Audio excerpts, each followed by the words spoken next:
Hello again, and welcome to another installment of Authors at Google. Today we'll be welcoming Gerd Leonhard, and he'll be talking about his upcoming to-be-published book, End of Control and the Future of Content.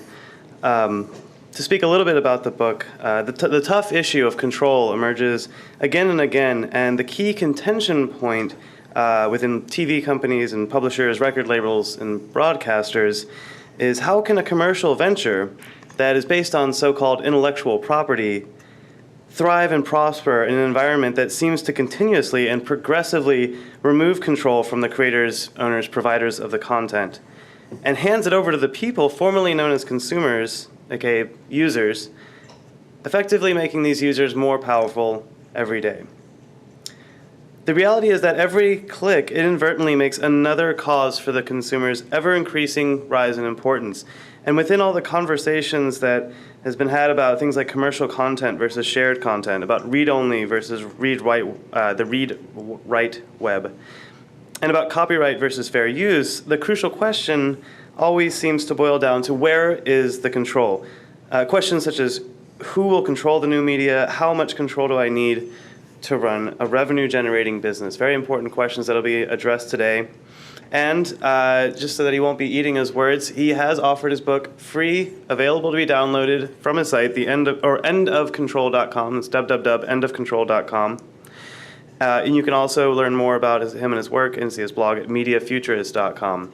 So please welcome the man the Wall Street Journal named one of the leading media futurists in the world, Gerd Leonhard. Thank you. So just to give you a brief summary about what I do, I work as a futurist and, of course, a speaker and advisor. I wrote several books. What a futurist does is essentially pontificate about trends and where it's going. Most of my clients hire me to find out what they already know, which is to give them a read on the future that sort of reminds them. I wrote 3 books pretty soon. My most popular book is The Future of Music. And it's kind of funny, actually, that the book is still being purchased. It was written in 2005. This is a bad sign for the music industry, right? People are still buying the book about the future that's 4 years old. But it's still a very popular book. And here are some of my clients. I work with technology companies, mobile companies, telecoms, publishers. And I'm focusing on the whole overlap of technology and content, which I'm sure is going to be an interesting topic here for Google. So for a lot of my clients, I'm creating a puzzle. That's really what I do. And beyond the puzzle, I freely stand on the shoulders of many other people that I read, including my 850 Google Reader RSS feeds and so on. But these are some of the people that I read. So if you're willing to actually buy books in the old-fashioned style, you can do those. And so I'm looking at myself as a bit of a mixer. I'm remixing lots of stuff that I find all over the web and basically focusing on that's sort of my task, is to show that to people. So I'm sure you have noticed that the global economic fabric has changed. And we're looking at a situation where everything that we thought was true just a year or two ago is now being questioned. Right? Every day seems to have worse news on this. Right? So what used to work suddenly stops working. Energy, cars, right? What used to be number 1 in America, now cars are number 50. Everybody wants to get out of cars. The financial system, media, we used to pay for music, now we don't. Right? So these things have all changed where drastic dominance becomes very hard to achieve. Even President Bush has found out, can't always just solve things with a war. And collaboration emerges as an essential success paradigm, and of course open systems. If you look at what's happening, Firefox, 20% of the browser market now. Symbian, which has been made open source by Nokia. Right? And of course, Apache web servers and so on. So open systems are gaining everywhere. And to be frank, of course, openness is pretty hard. Right? Most of us are not used to having that kind of openness everywhere. Transparency and openness are actually a pretty hard thing to do. So if you're looking at what's happening, we're switching from the paradigm of basically you lose, I win, especially in media, to this paradigm of collaboration. This is a great picture I found, by the way, on the web for some reason or the other. I just licensed it a couple of days ago. An interesting example of how I get to use content myself and then find a legal way of doing so. So in any case, so we're switching from this idea of, basically you lose, I win, to a mutual collaboration system. And as Yoshai Benkler says, who's a real futurist and author, he says the next stage of human organization is collaborative projects. And for a lot of us that went to traditional music, business school, I did not, as you can tell, I went to music school. I was a musician producer, so I was lucky there. Musicians know about collaboration, right? Because unless you're a solo piano player in a lounge, then you have to play with others. You have to improvise, you have to collaborate. So that's what he's saying about this. I think if we're looking at what Accenture has studied last year, was a study on how people actually collaborate. And they had a study that said, okay, now lots of people agree, these are all CEOs and executives that were questioned, they agree that content companies are shifting to an open distribution model. 61% agree, which is a quite large number. And also 42% of them agree that without DRM they can sell better, which is astonishing given that most of it is not actually there, right? So are we just talking, or is there also action? What we're really seeing right now is a pattern of disruption. I'm sure you're familiar with this, as Google is the main disruptor in many of those cases. We're seeing production, competition, authority, copyright ownership disrupted. And it's basically working this way, that we used to have sort of incumbent companies. Now we have empowered individuals. How a bunch of guys like Twitter disrupting what the New York Times does, in a way. Right? How Google has disrupted the entire advertising business, a bunch of guys inventing a search engine. And developing countries now are disrupting developed countries. All of the future of content and media isn't going to be here. It's going to be in Asia, because we have billions of people consuming stuff that have never actually bought anything before. They just purchase stuff that has never really existed there. So authorized professionals, which were either academics or CEOs or business leaders, now are meeting up with professional amateurs.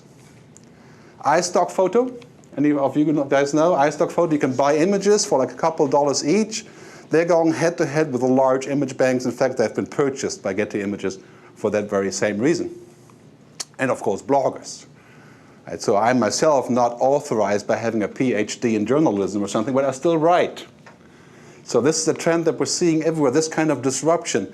And this guy, you may know as Doug Morris, the CEO of Universal Music Group.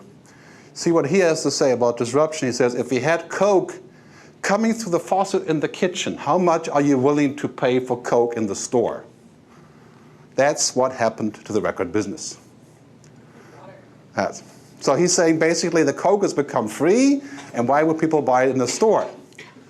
Well, if he had any sense, I think he has some sense, I have to find it somewhere, but if he had any sense, he would say, well, why don't we just put the music in the faucet, right? And then we can make money that way, like the water companies do. Because you don't have to have a big deal to get a water connection to your house. It's included, right? It's already there. So that logic would apply here. But I thought, talking about Doug Morris, let's talk about what control actually is.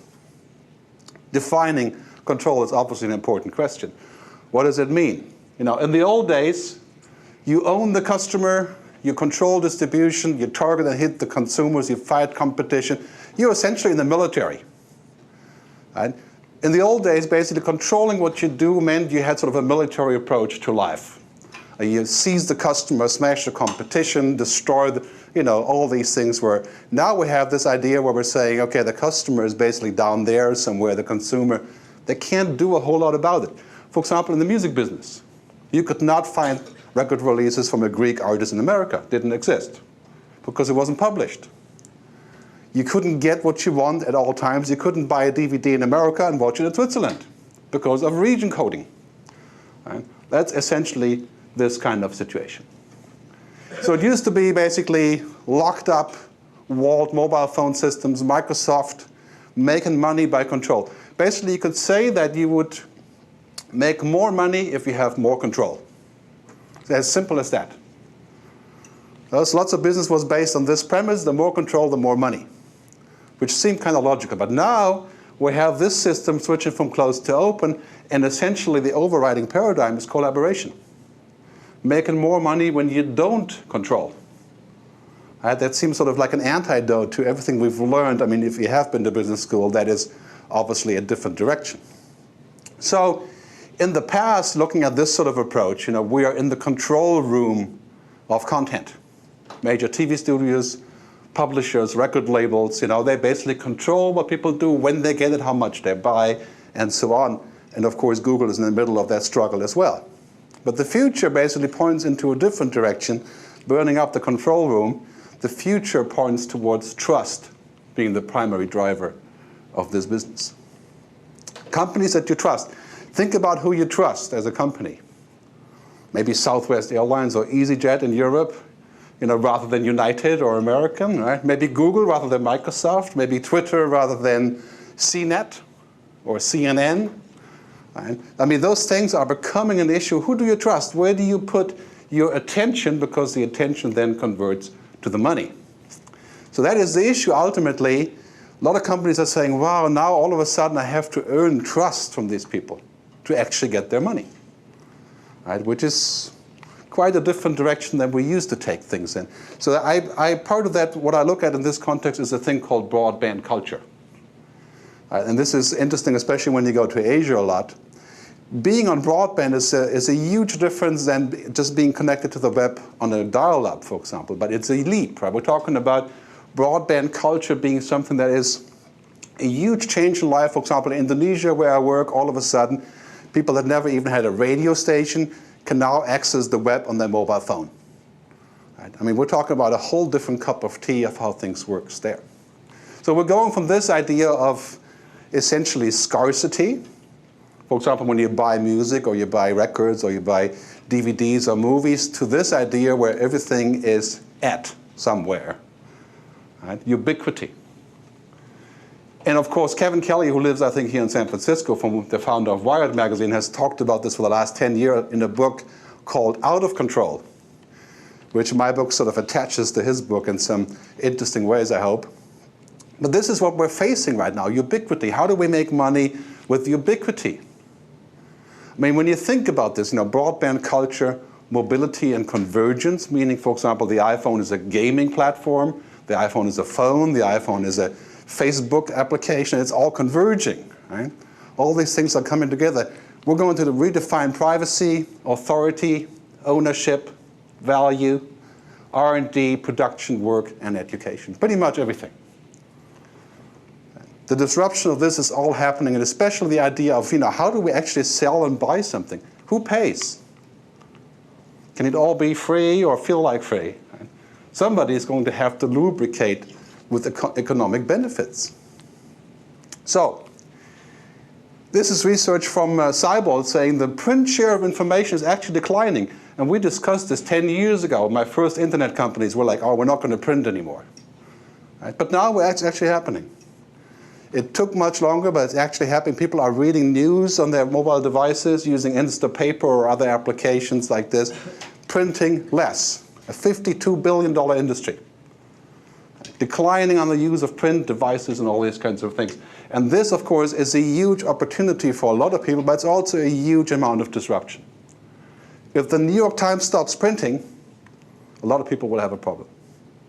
Because they're going to have to make that shift. Not everybody likes to read on the iPhone. Not everybody has an iPhone or any mobile phone that could actually do this. So control is sort of going away there as well, and this is a trend that we're seeing everywhere. But take a look at, for example, 3D printers. Anybody here know about 3D printers? Okay, those are essentially printers that use computer-aided design that are able to print mock-ups of products right here like a regular printer. Anything from a cup to a shoe to anything that can be molded from plastic. Even houses are now printed by huge things that print concrete based on CAD design. Right? Absolutely mind-blowing. Now there's printers that make printers. Think about what that means. You can go to the Nike online shop, buy the design, and have your shoe printed right here at home in a different color. Of course, that doesn't work quite yet, right? Because of the materials that Nike needs to make the shoe. It's a bit more complicated than plastic. But it's coming. What does this thing mean? Imagine using a software that does this and makes it on your desk and no bigger than a microwave oven. This is what E-commerce Times says about what's happening here. This is like the printing press. The church hated the printing press. Why is that? Because all of a sudden people were able to read the Bible that wasn't handwritten by somebody who was authorized. And even worse then, in German, French, English, Italian, not in Latin. That's exactly what we're looking at today. We're not authorized. Bloggers aren't authorized. Who approves all that stuff that we make on the web? There's no official procedure for this. Now here's Google, of course, playing in this turf, and I think one of Google's challenges is to guide the content creators and the owners into this new world. Because they don't know what the hell is going on.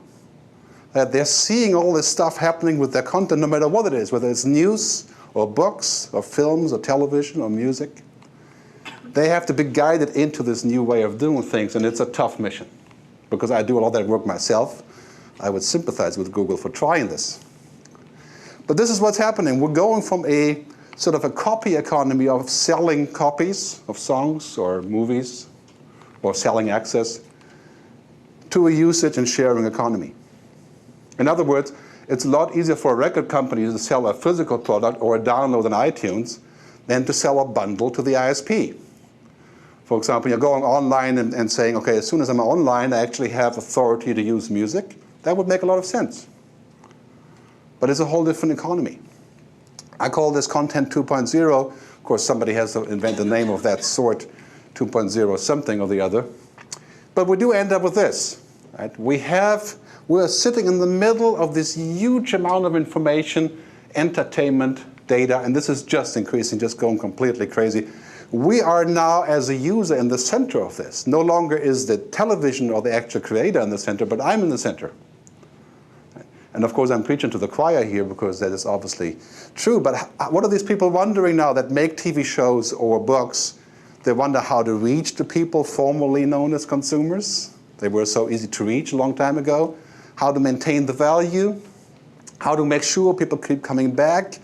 What to give away and what to sell. It's a whole debate about streaming for free versus downloads. I mean, we're talking about all these questions of content owners saying how not to be commoditized.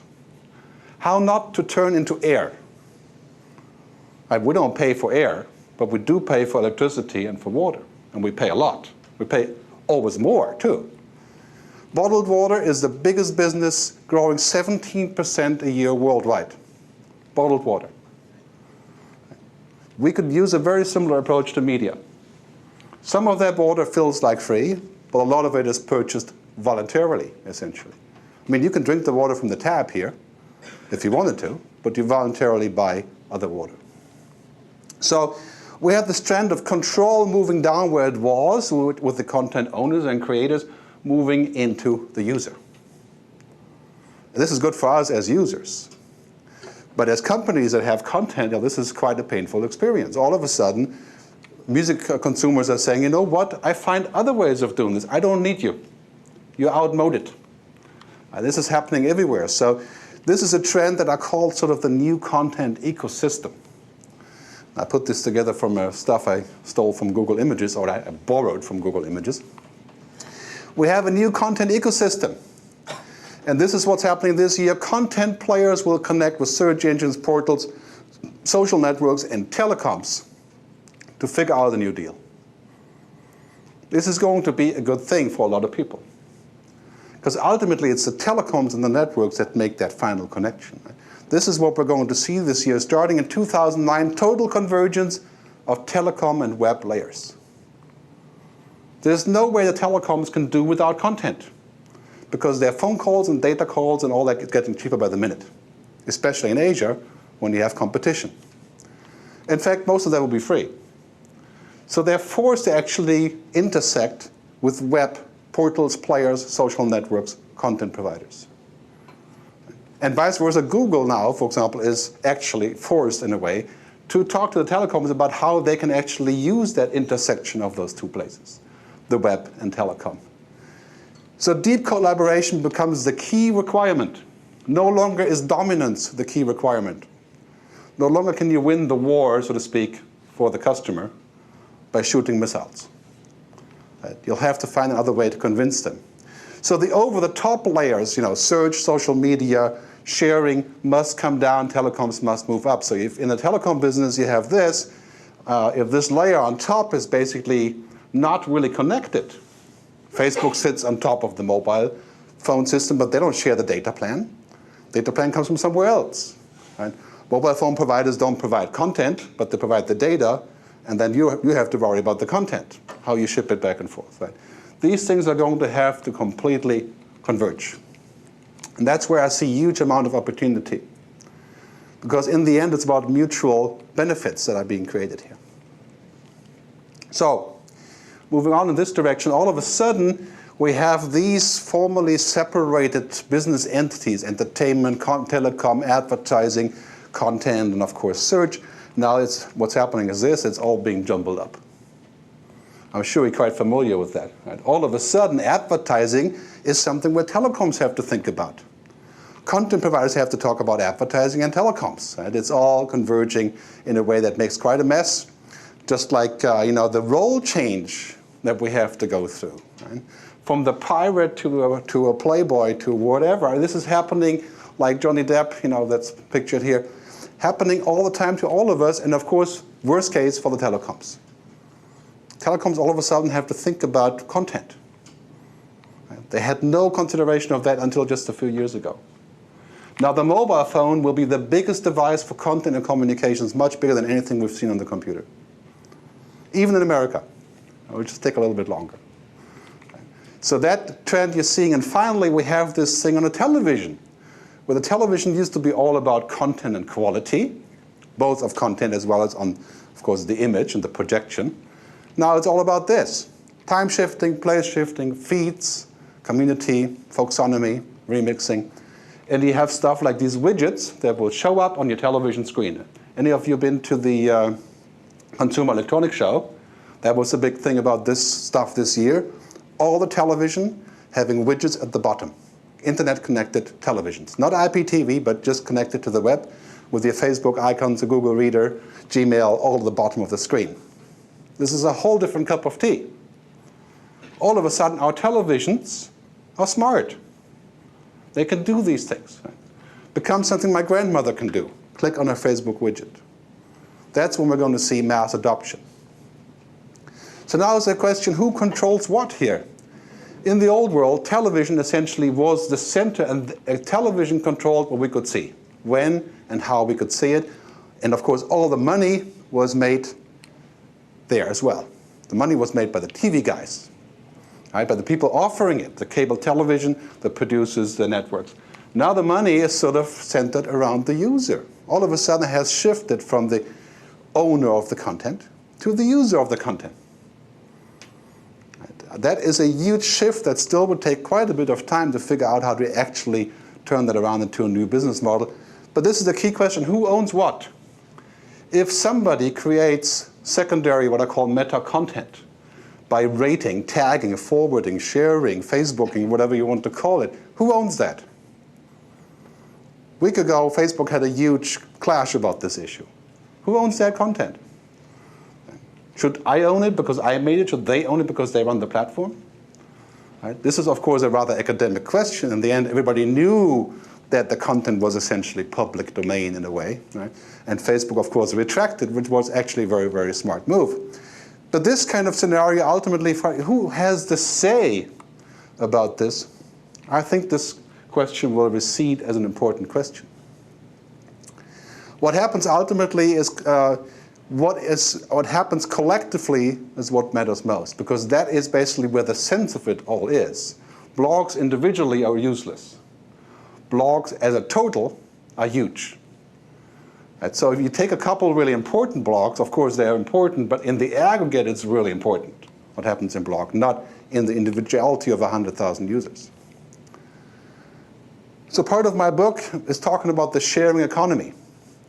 And not to be too Californian or sort of, as some record company called it, cyber professor things, right?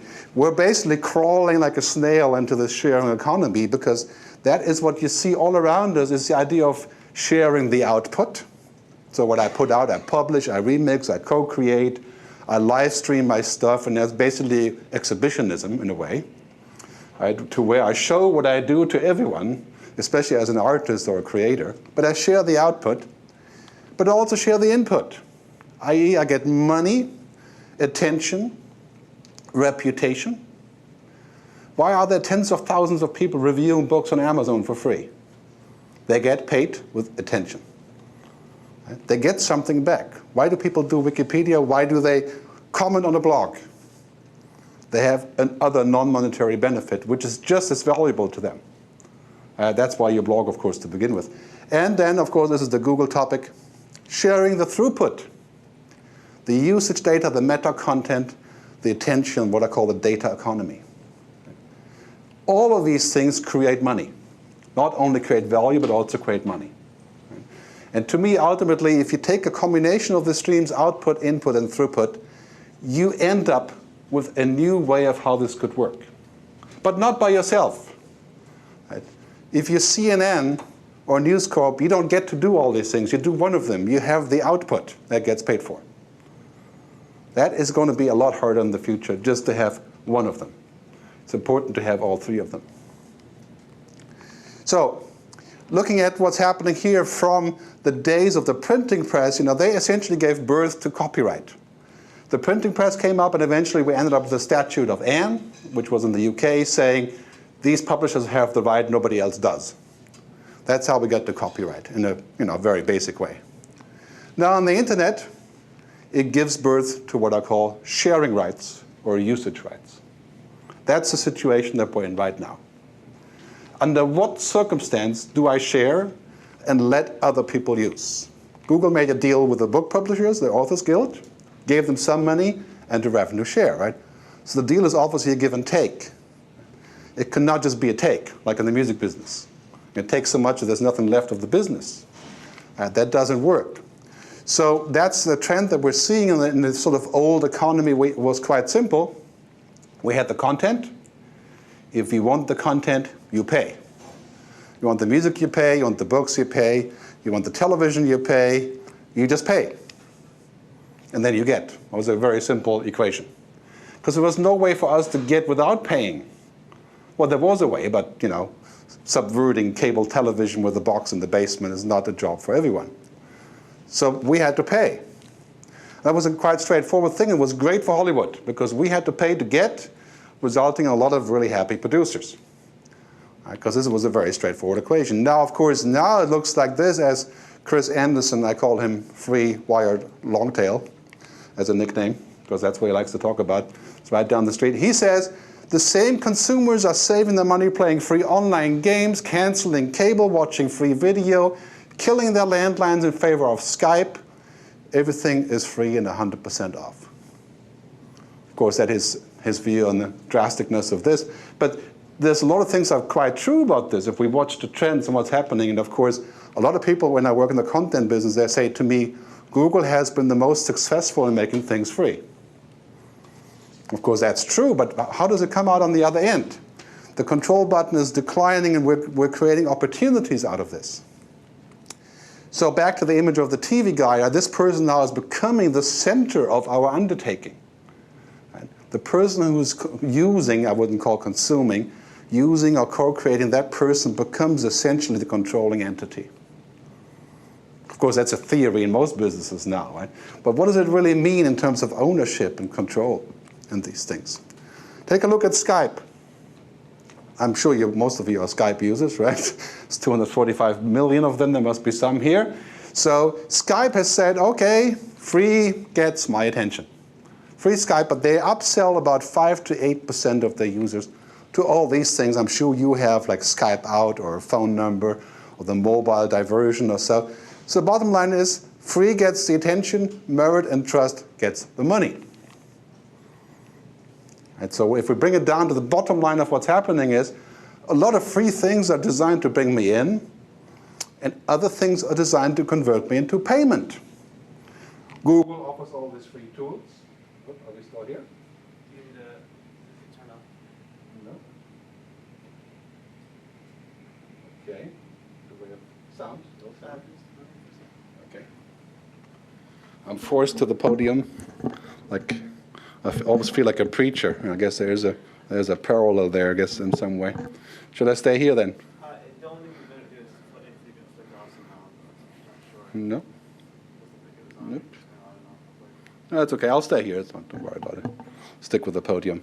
It's not such a bad place to be after all. But the payment is more if you're actually a preacher. In any case, so free gets my attention, but merit and trust is what gets my money. Right? And there is quite a difference in that. I mean, if you're looking at what's happening in that context, that's actually quite a tall mission, to make things free and then collect the money. Is it working in terms of the sound? Okay. So now consumers, and this is some great research that is from Universal McCann. If you go to the website, you can download it. It says, on the influencer revolution, the customer is now dictating. I mean, dictating in the sense of dictatorship, basically. I mean, this is a whole different cup of tea where all of a sudden, in the old days, it was essentially the pre-media age, the church and the state would do it, and then the professionals would do it, and now we do it. Right? The dictating of the customer, and again, with the Facebook thing just a week ago, we could actually see how that works. We dictate that Facebook can't do this. Maybe it was all a publicity idea, I don't know, but it worked out well, that's for sure. So the recent efforts there, by changing the terms of use, that did not work out for Facebook. So basically that was flipped upside down. And that is just an example of, what we're heading into is what I call the new content economy. Right? So we're taking the content in the middle, but we're no longer actually making payments to get it. And we're also, of course, as the users, creating our own content. We're essentially moving from the corners into the middle as well. Because all of a sudden I'm like annotating content, forwarding it, sharing it. That's a whole different cup of tea. And so here I'm moving into a situation to where I make the payment as part of a freemium deal, for example, like Flickr does. I get free streaming for music, but then I pay $10 to download the live concert. Right? So that creates money as a consequence, not as a requirement. So these kind of ideas, of course, they're floating all over the place. I want to focus on a few of them in this talk. But for example, iPhone apps like Pink. Right? The iPhone app is free, but if you want the elaborate version, you can pay and get more. So that's the same model. The money is basically a consequence. For example, Kite has a very similar model. It's basically free, but lots of people convert. The gaming business has been doing this very successfully, like Club Penguin. 28% of the users convert to the next level. They pay voluntarily, so to speak, after they get for free. Advertising, of course, the same thing. Their money is a consequence of my attention. And of course, most importantly, the network, the internet itself. Right? The money is not an entry fee to the internet, is what happens in the end when I use. That's how I get paid. Now we'll get into detail on this particular example.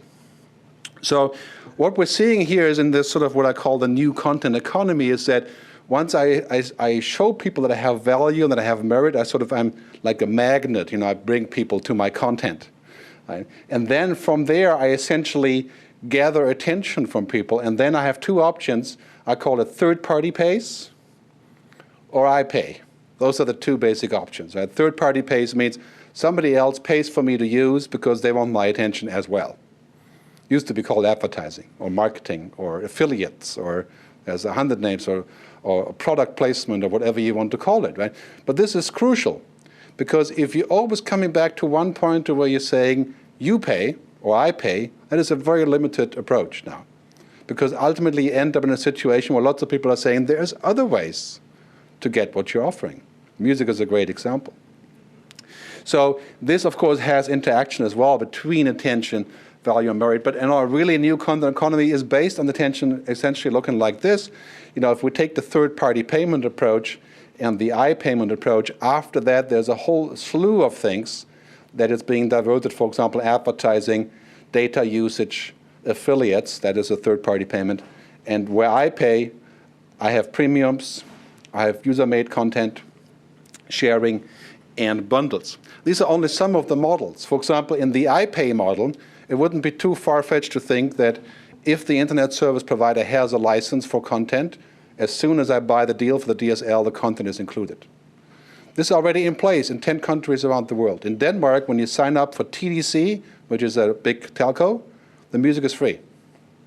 Download, stream, whatever you want, as long as you have the ISP, music is free. In China, Google, which is top 100 in China, has made a deal with about 30,000 artists. You may not know about this, but essentially when you use the search engine, top 100, then you can listen and download all that stuff for free. That is the logic behind, so I pay a little bit because I pay with attention, but third parties pay. This is a very crucial shift. So we're seeing essentially the user also becoming content. There's been a study by Nokia saying they expect about 35% of all of the content on the web to be made by the users in the next 5 years. So it's a trend away from exclusive ownership of that. For example, with Twitter and the recent disaster in New York, the airplane disaster, the first news was, of course, on Twitter.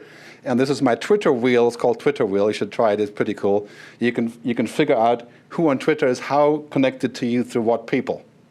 Right? So essentially, the users are the content here. All of a sudden, the user actually is money. It goes back to what we called the internet bubble, 10 years ago, to where the audience seemed to be all that matters, not how it generates money. Right? But this essentially is a way sort of back into this, and that's, I think, somewhere in there is where the cash register is, that we have to discover exactly how that works. But let's go back to this. Kevin Kelly made this image, which I really liked. This shows the situation currently on the web. Everything that people do on the web is a copy. Every click, every button creates a copy on some server, on some computer, some mobile phone. Right? So when I go to publishers or record labels, I say, look, every listening is a copy. Every public performance is a copy. It blows up, of course, the whole legal system of how you get paid. Right? Because that system doesn't really fit anymore. We have to figure out how we can actually make money with the music or other content that's being put onto the network. I think Google needs to be involved in making free content legal and monetizable. Well, legal, of course, is less of a concern because it is a concern to the lawyers, but in terms of economics, it doesn't make money just by being legal. Right? So now figuring out how to actually make it monetizable, that's a major opportunity. And this collaborates, of course, with the telcos, with the content owners, last not least, right? But of course also with social networks and advertising. So we're going to see the situation in a sort of a wheeled, connected scenario. This is not something that one company can solve. MySpace isn't going to solve this problem for music just because it's MySpace. This is a larger story. So if we're looking at the sort of projection for the future I have, I think the traditional content models of selling copies are looking like this. We can see this clearly with music. 25% drop every year. Some countries like Korea, 98% drop. It's no more selling CDs because they have really high-powered bandwidth. Right? So all of a sudden, selling copies is no longer an option. If you try to sell copies now, especially, of course, in music, but to a lesser degree in games or in software, all these things are heading in the right direction. It's a different story for movies because it's not quite everybody doing it. But we're seeing this essentially in a trend that converts into copies going down, but more importantly is what I call attention-based revenues going up. Right? That is the key to the future of monetizing people's creations. Right? People pay attention. When I turn the attention into money, that's where the new money comes from. Of course, that model is old. It's television and radio, basically. Right? I mean, television used to tell us you watch for free, but we take your eyeballs, sell them back to the advertisers. The very same thing is going to happen on the mobile phone, using search, using streaming, using social networking. Our qualified eyeballs being sold back to people who like to meet us for some reason or the other, commercial meeting in the sense of advertising, but also otherwise. So that is the phase where we're in right now. Can this generate money? Well, global advertising is $750 billion. The music business is $27 billion. Would it be possible to pay for all of music with advertising? Easy. Why is it not happening? Well, obviously there's no permission. Right? So we're getting down to the question of deciding that there has to be an agreement to actually do this. But the content industries are going from this idea. This is a photo from Switzerland, by the way, where everything is forbidden. Going from everything being forbidden, right? Well, that's actually not true. It's a really nice country to live in for all the Swiss people watching this video. So the content owners have to go from this no idea to the yes idea. I mean, if you go to a copyright society, performing rights organization, you want to license a streaming on-demand service, they still to this day say, we don't know how to deal with you. This is like 10 years old now. And how come there isn't a legal way to do this? They just say no, and that's it. Artists don't get paid, we can't do it. Thousands of companies trying to get a license. There is no such thing. So it's not rocket science or futurism to point at this as being an obvious solution. So what I call Content 2.0 is a basic, very basic principle, and that goes for books as well as it does for music and videos. Make it available, get users addicted. I mean, we're talking about addiction when we talk about all the cool stuff like Facebook. I mean, there is officially Facebook addiction, right, as a syndrome. Right? And the same pretty soon for Twitter, I would suppose, or even for the Google feeder. So then you sell everything around and up from the content. That is, of course, an old idea, getting somebody to actually like something and then sell up from there. And Kevin Kelly says, when copies are free, you need to sell things that can't be copied. It's, of course, a bitter pill for creators because they think that the copy actually makes the money. Right? That's the sacrosanct idea of copyright. So we have this dilemma.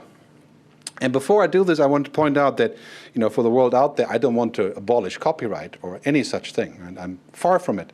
I'm just pointing out that if we want to monetize copyright, we're going to have to use a different approach. We have this issue that both the idea of copy and right is completely eroded by reality. I'm not saying that's good or bad, I'm just saying what is. Right? So we have copies on the internet, we have people networking, we have mobile computers being given to people for free, and there are copy machines, obviously. We have everybody being a broadcaster, iPhone apps that share, the Pirate Bay exploding. Right? I mean, this, basically, it's copy going crazy. And when broadband wireless internet comes to the mobile devices, this is going to be at times 1,000. Go to Korea, then you can see the future of copying. People sitting in the subway sharing like 2 gigabyte of files as they're driving on the train together, movies or whatever it is. So we can go and we can say, okay, we have the right, the law is on our side, which of course it is. We have good lawyers. We have judges. We can put people to jail. We have all these people protecting your rights. We can disconnect people. But in the end, all end up in the same place. Everybody's copying. We end up with this, where the whole world is connected, but the law still says they can't. Of course, you realize this as the Google conundrum to a large degree, right? Because you facilitate, of course, the finding of that.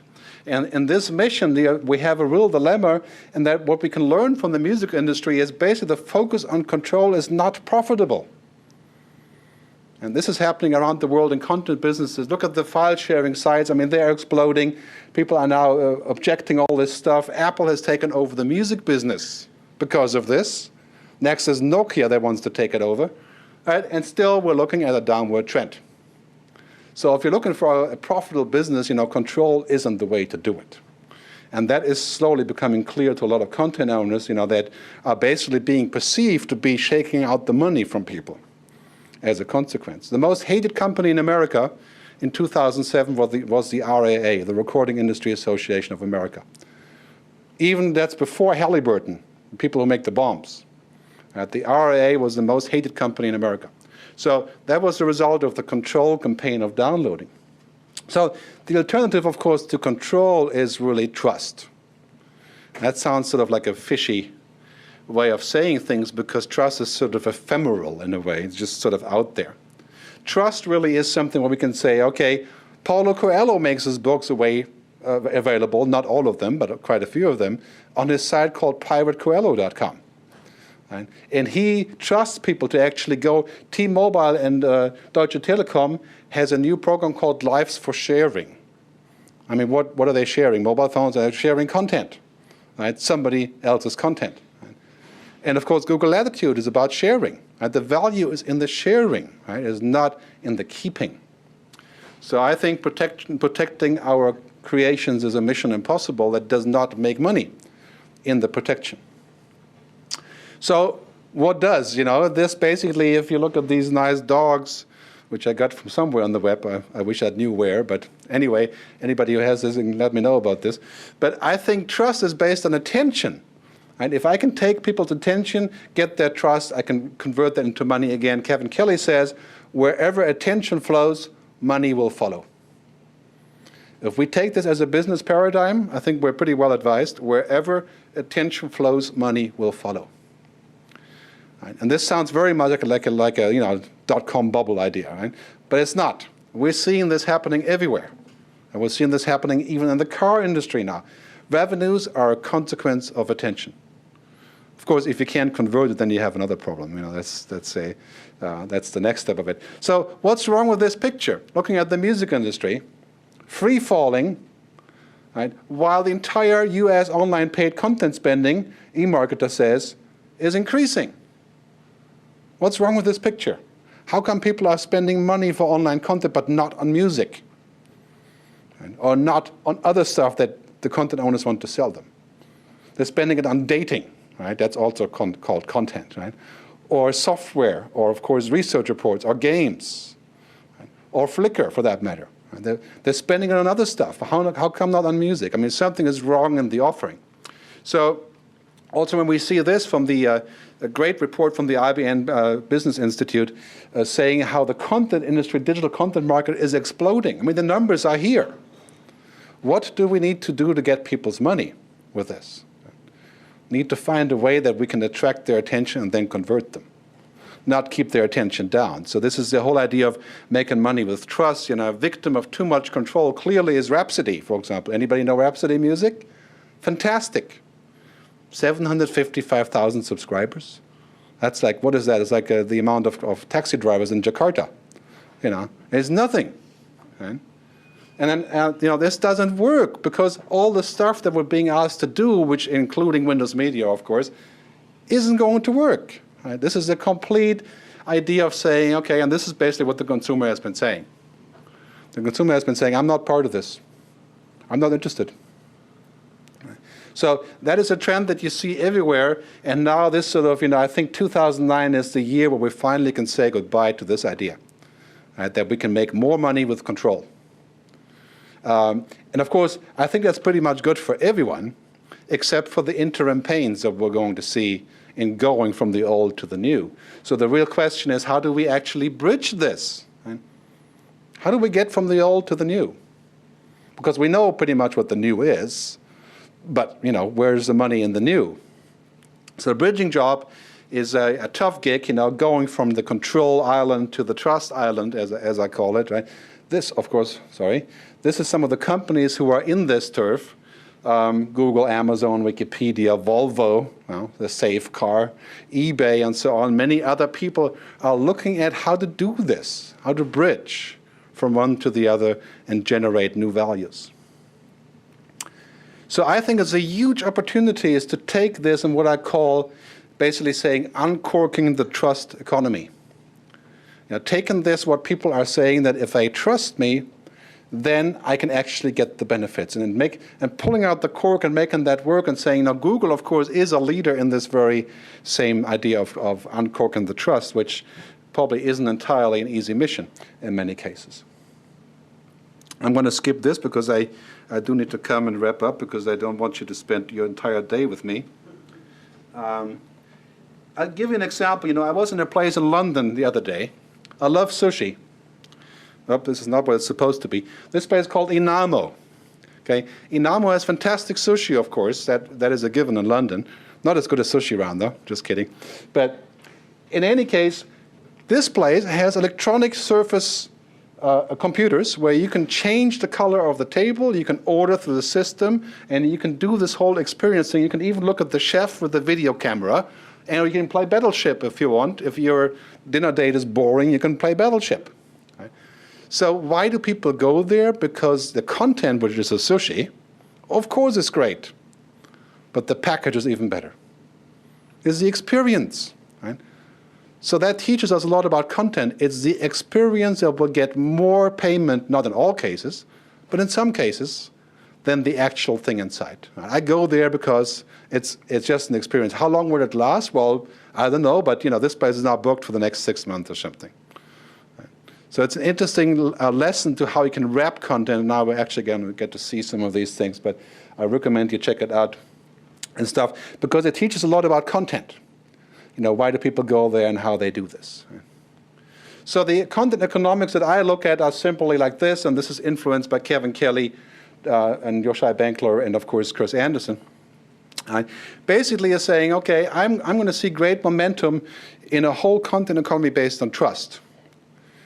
And of course, I looked this up, trust, and I found Google. This was an interesting thing. Who do you trust? Right? I found in Google we trust, which is kind of a parody, but still, a lot of people think of that as being the prime mechanism behind driving your business. And of course, then we have immediacy. You have a site like Celeband. Right? Celeband is a site in Holland, or now in the UK, where you can donate $50 to a band that you like to finance their new development and basically make a CD in the studio. You are actually the record label.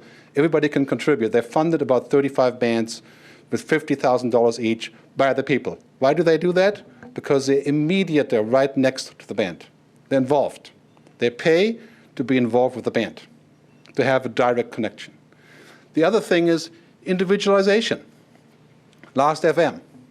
Why do I pay? Well, I'm going to pay for the Last.fm mobile device application on my Android or whatever, because they allow me to individualize. Not because of the music. The music is a given, right, that the music is good.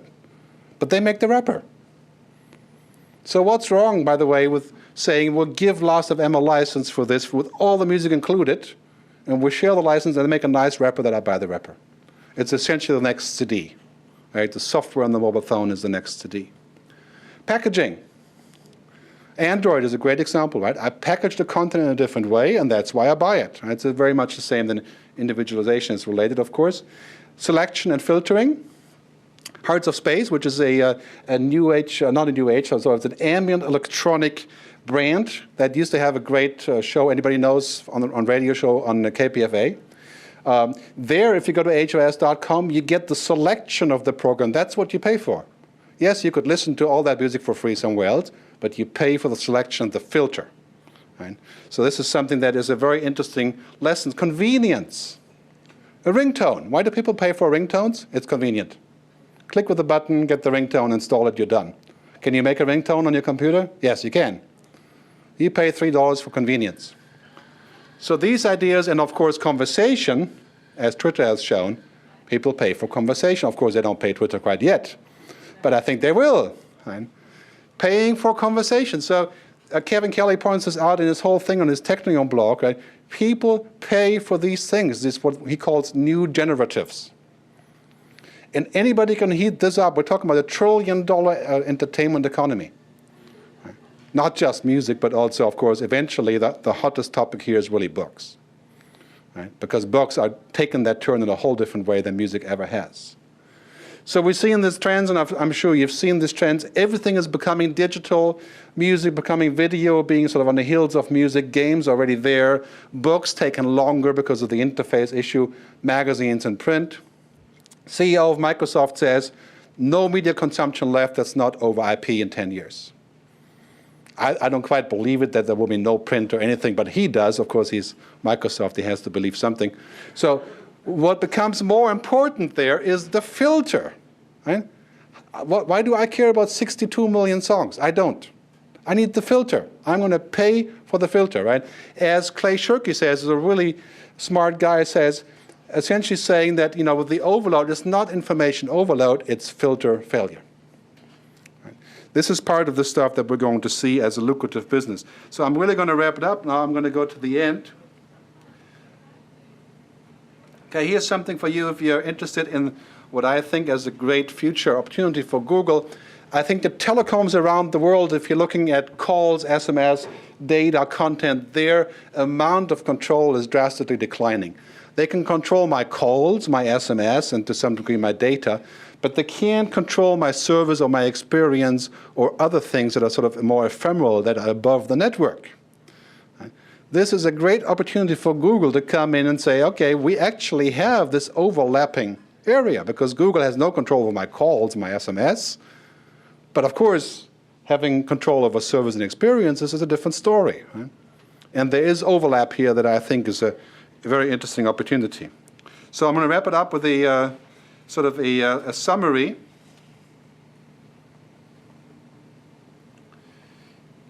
And I think that Hollywood's control crisis is a huge opportunity for everybody else. Because, of course, they're much more, in many cases, more obsessed with controlling than with actually making money. So we have this idea basically going forward. I think the fight for control was a fight for distribution. The fight for attention is essentially a fight for trust. The beneficiaries of control were monopolies, as we have observed several times. The beneficiaries of trust are those that collaborate. I think that points the way towards a very interesting future. I think trust should probably be Google's most significant objective, right? Because that's what it all comes down to. Thanks very much for listening. You can download the slideshow at mediafuturist.com. Thanks.